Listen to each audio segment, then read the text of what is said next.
kita menyetop impor solar digantikan oleh ada di buku lengkap tadi kita rapat.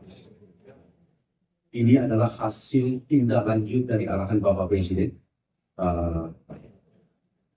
pada saat rapat minggu lalu sebelum beliau bertolak ke Jepang dan Korea Selatan.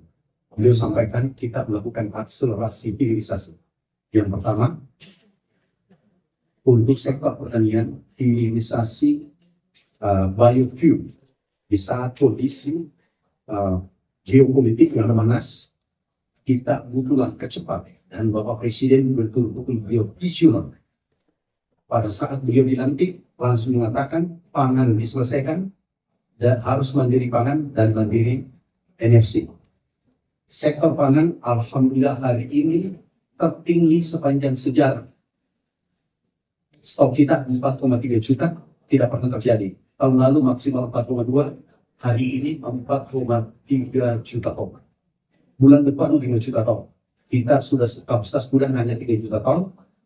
Kita sewa gudang 2 juta ton kapasitasnya. Ini selesai, pangan selesai. Jadi alhamdulillah bulan suci Ramadan bukan harga beras menjadi penyumbang inflasi.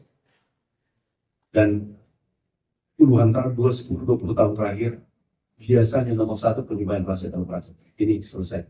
Yang kedua adalah janji Bapak Presiden bahwa kita menyetop impor solar digantikan oleh biofuel sawit B50. Itu 5,3 juta ton. Itu tahun ini kita tidak impor. Dan itu selesai. Sudah 2 selesai. Yang ketiga, mimpi kita E20. Apa itu E20? Etanol campuran bensin 20%. Dari mana? Jagung, ubi, dan tebu. Semua bisa tumbuh di Indonesia. Artinya ke depan bagaimana kita mandiri energi, mandiri pangan. Ini kita lakukan bersama-sama, kita bergerak bersama-sama. Tentu nanti Pak Wamen sampaikan atau direksi mau tambahkan. Nah ini kita kejar. Ini ada hikmah. Kondisi geopolitik yang memanas itu ada hikmahnya bagi Indonesia. Kalau ini mandiri pangan, mandiri energi, nilai visi besar Bapak Presiden, itu Indonesia sangat kuat ke depan. Ditambah hilirisasi mineral lainnya seperti nikel, bauksit, dan lain-lain. Kita bisa menjadi pemain utama di dunia, khususnya pangan dan energi. Ini semua lengkap. Juga hilirisasi ayam, jangan hanya menemui 2-3 orang, tetapi bahkan untuk ayam yang nilainya kurang lebih 500 triliun sampai 600 triliun, ini rakyat tidak jaga, bahkan yang vaksinnya, DOC-nya itu ditangani oleh negara. Insya Allah kita setelah pangan selesai, biofuel dikenakan 2 agenda besar Bapak Presiden. Sektor pangan 2 sudah menjadi kenyataan. Sekarang bagaimana kita dorong etanol menjadi energi E20 seperti negara Brasil. Brasil kalau tidak salah 27 atau 37. E27 kita menuju sekarang langsung mandatory E20 ke depan. Sumber daya kita cukup, lebih dari cukup. Terima kasih, itu saya bisa sampaikan. Sebelum bertanya, silakan Pak. Terima kasih Pak Mentan. Jadi teman-teman semua, ini dengan tadi sudah disampaikan oleh Pak Mentan ya, dari Presiden bahwa tentu kita dengan situasi yang ada, ya, geopolitik yang ada ini kita sikapi ya secara cepat, secara tepat, dan juga tentunya untuk itu ya terkait di bidang pertanian dan pangan, tentunya kolaborasi dari Pak Mentan dan juga timnya. Kami di BUMN tentunya kami menjadi roda penggerak utama di pertumbuhan dan juga transformasi yang ada dari pemerintah, sehingga mau nggak mau ini hadir di antara kita semua ini dirut-dirut yang terkait dengan sektor pangan yang kita tadi sudah berkoordinasi rapat dengan Pak Mentan terkait beberapa arahan tindak lanjut dari Presiden yang utamanya adalah bahwa kita BUMN ini harus memiliki hubungan yang lebih dekat dengan Kementerian Pertanian sebagai pemilik sektor. Ya, kita akan mengunlock beberapa potensi-potensi yang kita bisa lakukan ya di beberapa BUMN ini. Ini memastikan apa kita bisa menjadi lebih mandiri, lebih independen ya sehingga kita nantinya yang menjadikan momentum permasalahan global yang sekarang ini untuk menjadi wake up call bagi Indonesia dan BUMN yang ada di antara di sini dan kita akan menjadi yang bagian penting untuk memastikan Indonesia bisa survive dan juga menjadi pertumbuhan Indonesia.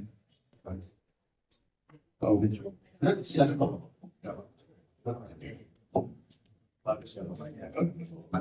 Terima kasih yang saya hormati Pak Budi, Wakil Kepala Badan Lembaga Dinas, dan Bapak Ibu semua awak media.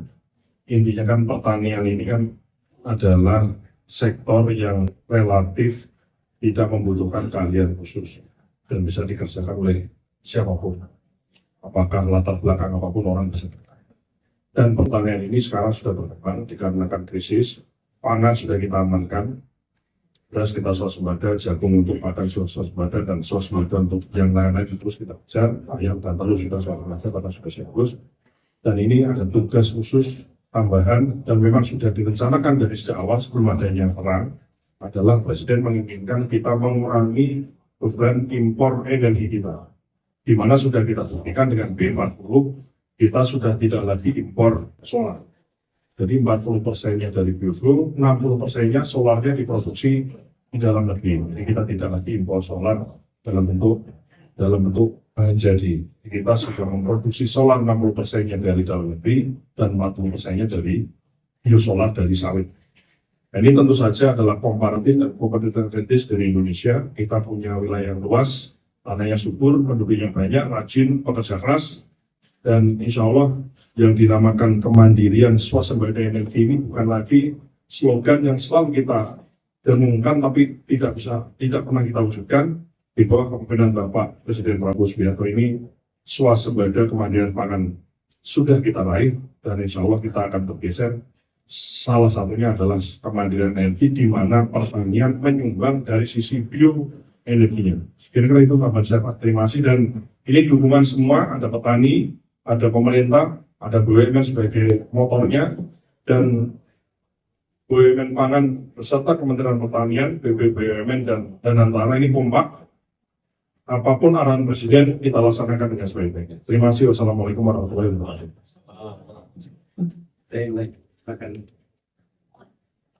Jangan dulu, saya tambahkan. Jadi gini, kalau teman-teman media, saya hanya sedikit dan seluruh tim ini dulu beritanya ada katanya mau impor 1.000 ton, beritanya sampai ke ujung dunia.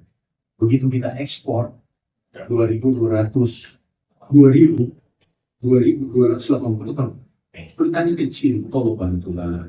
Baru khayalan beritanya besar, kenyataan beritanya kecil. Tahu, maaf ya, kita PDB tertinggi selama Republik Merdeka dari untuk petani tidak pernah terjadi selama merdeka kepemimpinan Bapak Presiden Prabowo. Harga pupuk turun 20%. Tidak pernah terjadi, coba cek. Yang ketiga adalah biofuel, kita sosok. Stay updated, info terkini masih banyak. Jangan lupa subscribe, like, dan share YouTube official OKZone. Dan selengkapnya ada di okezone.com.